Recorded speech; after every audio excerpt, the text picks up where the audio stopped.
Welcome to Revenge with Lyra. Idiot! How dare you quit your job? My mother screamed over the phone. I was pregnant too, and I still worked. What are we supposed to live on now? Your sister doesn't have a job either. Who's going to pay the bills now? I just stared at the wall, the phone pressed against my ear, my fingers trembling, not from guilt, but from the sheer exhaustion of years of emotional blackmail. My name is Rachel Green. I'm 31, and I've spent most of my adult life being my family's unpaid lifeline. When my father left, Mom crowned me the responsible one. I was 19, still in college, when she said, "We'll manage fine as long as you don't disappoint me." That phrase became a leash around my neck. I worked double shifts, skipped vacations, even postponed my engagement, all so my mother and my unemployed sister could get back on their feet. Except they never did. They just got comfortable. When I finally quit my corporate job last month, after years of burnout, anxiety attacks, and antidepressants, Mom didn't ask why. She demanded, "How dare you?" Her voice cracked through the phone like a whip. "You're selfish, Rachel. What will people say?" I hung up mid-sentence. For the first time in my life, I didn't apologize. I didn't cry. I didn't explain. Instead, I opened my laptop, stared at a blank document, and started planning something that would change everything for me and for them. I didn't sleep that night. I just sat in my small apartment, surrounded by cardboard boxes from my old office, replaying her words in my head. "You're selfish. You've ruined everything. Your sister needs you." My sister, Lydia, 27, perfectly healthy, but allergic to responsibility. She'd always been Mom's favorite, my creative one. Creative enough to spend my paychecks on spa days and self-care retreats. I glanced at my reflection in the dark window. My eyes were hollow, my skin pale, the kind of tired you can't fix with sleep. For years, I had been their safety net, their excuse, their provider. And in return, I got shame and blame. I opened my laptop and stared at my resignation letter again, the one that freed me from a toxic boss but chained me tighter to my mother's guilt. That's when the idea hit me. If they thought I was still the family bank, fine. Let them think that for a while. But I was done funding their comfort. The next morning, I texted Mom, "Don't worry. I'll handle everything. Give me a few weeks." She replied instantly, "That's my girl. I knew you'd come to your senses." Oh, I'd come to my senses, all right. Just not in the way she thought. Because this time the money was staying with me. And the lesson? That was coming straight for them, with interest.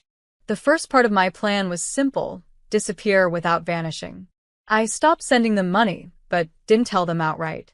I blocked my sister on banking apps and quietly rerouted my direct deposits into a new private account. Within a week, the calls began. "Rachel, the electricity bill is due," Mom said. "I'll transfer you the receipt." Then Lydia called, her voice syrupy sweet. "Hey, sis, I just need a little help with rent this month. I swear I'll pay you back." That old ache, guilt, tried to crawl up my throat, but I swallowed it down. "No problem," I said softly. "Send me the details." Except this time, instead of paying their bills, I paid someone else, a private investigator. I wanted to know where my years of money had really gone. And when the report came in 3 days later, I nearly dropped my coffee. Designer handbags, casino charges, weekend getaways booked under Lydia's name. And my mother? Her account was full of loans from my savings, ones she never intended to repay. I stared at the receipts, trembling. 15 years of sacrifice turned into their playground. That night, I sat in the dark, candlelight flickering across the stack of papers on my desk. I whispered to myself, "They've used me long enough." Then I opened a new document titled Operation Lesson, and I smiled for the first time in years. Step 2 was psychological. If money was their oxygen, I was about to make them choke on the silence of scarcity. I started with small things, canceling the automatic payments that covered their utilities, unsubscribing from the shared streaming accounts, and quietly cutting the extra credit card my mom used for emergencies. Within days, the text changed tone. "Mom, sweetheart, Did you forget the gas bill again? They send a notice. Lydia. I'm at the salon and my card's declined. Did the bank freeze the account? I didn't answer either. Instead, I drafted a message and pinned it to my fridge as a daily reminder. You don't owe anyone your peace. By the second week, desperation set in. Mom started calling from different numbers, leaving voicemails dripping with guilt. Rachel, we're family. You're punishing us for no reason. Lydia's been crying for days. Funny, I didn't remember them crying when I was working double shifts to pay for Lydia's car repairs. Then one evening, my phone lit up with a text from an unknown number. So, this is your revenge? Making your own mother suffer? You'll regret this. It was Lydia. She'd borrowed Mom's phone again. I looked at her message, sighed, and typed back. Not revenge. Accountability. Then I blocked her. Because my silence wasn't punishment anymore, it was self-respect. And I wasn't done yet. This was only phase 2. By the third week, they showed up. I came home from my morning jog to find my mother's car parked crookedly in front of my apartment building. Lydia stood beside her, sunglasses on, holding a half-empty Starbucks cup like a prop from a bad drama. Rachel. Mom snapped as I approached. We need to talk. I stopped at the bottom of the stairs, sweat still running down my temple. No, you need to listen. Lydia scoffed. Oh, here we go again, Miss Independent giving us another lecture. Mom folded her arms. You can't just cut us off like this. We're family. You're supposed to help. Help. I laughed, the kind that doesn't sound like laughter at all. You mean the way I helped pay for your loan? Or the way I helped Lydia avoid eviction 3 times? They looked stunned, like they hadn't expected me to remember. I pulled out my phone and held up a photo. The PI's report spread across my kitchen table. Casino receipts. Designer bags. Spa bookings. You used me, I said quietly. You took everything I worked for and treated me like your personal ATM. Mom's face turned red. That's not true. Save it. My voice cut through her denial. You raised me to be responsible. I'm finally doing that. Just not the way you wanted. Then I walked past them, up the stairs. And for once, they followed in silence. That night, they tried one last tactic, pity. Mom showed up at my door alone, clutching her purse like a prop in a tragedy. Rachel, she whispered, eyes glistening. I didn't mean to hurt you. You know how hard it's been since your father passed. I just needed a little help.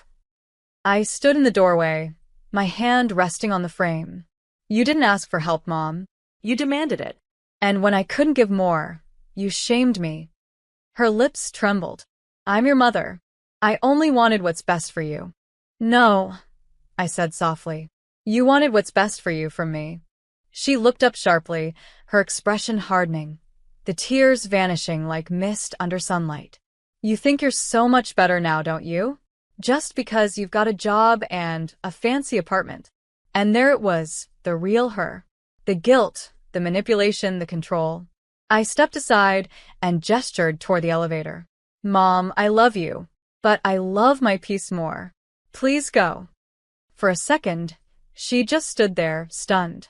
Then she grabbed her purse tighter and hissed, Don't come crawling back when you realize family is all you've got.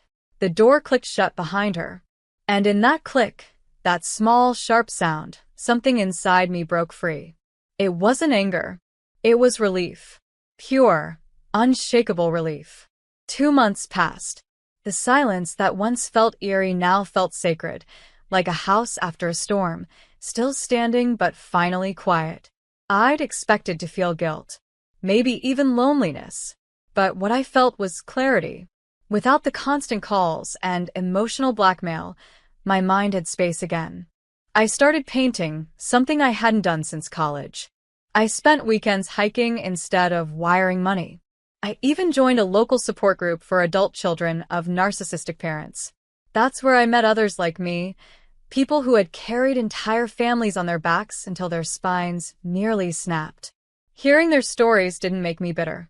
It made me realize that I wasn't cruel for saying no. I was surviving. Then one evening, While watering my plants, my phone buzzed.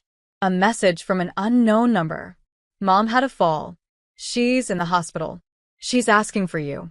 For a moment, my breath caught. The old reflex, to drop everything and rush, clawed at me. But then I remembered the hospital bills I'd paid last year. The way she told the nurse, "Rachel's just dramatic. She likes to feel important." I sat on my couch, heart pounding, and whispered, "Not this time." I texted back, "I hope she recovers. But I can't be there." Then I put the phone face down. And for the first time in my life, I didn't feel guilty for choosing myself. 3 weeks later, I received a letter. Not a text, not an email, an actual handwritten letter in my mother's perfect cursive. The return address was her house. Inside, just one page. "Rachel, I thought silence would punish you. Instead, it punished me. I didn't realize how much of my life revolved around controlling yours. Lydia finally left her boyfriend. She's living here now, and maybe she's starting to understand what you did long ago, that sometimes you have to lose people to find peace. I know I don't deserve your forgiveness. I only hope one day, when you think of me, it won't hurt so much. Mom." I read it twice, then folded it neatly and placed it inside a drawer. I didn't cry. I didn't call. I simply whispered, "Thank you," to an empty room. Because that letter wasn't an invitation back. It was an acknowledgement of my freedom. Weeks turned into months. I built a life filled with quiet mornings, art that healed me, and friends who didn't take more than they gave. Every once in a while, I'd pass a family laughing at a cafe and feel a twinge in my chest. Not sadness, just the reminder of what I'd survived. I'd learned that love isn't proven by how much pain you endure.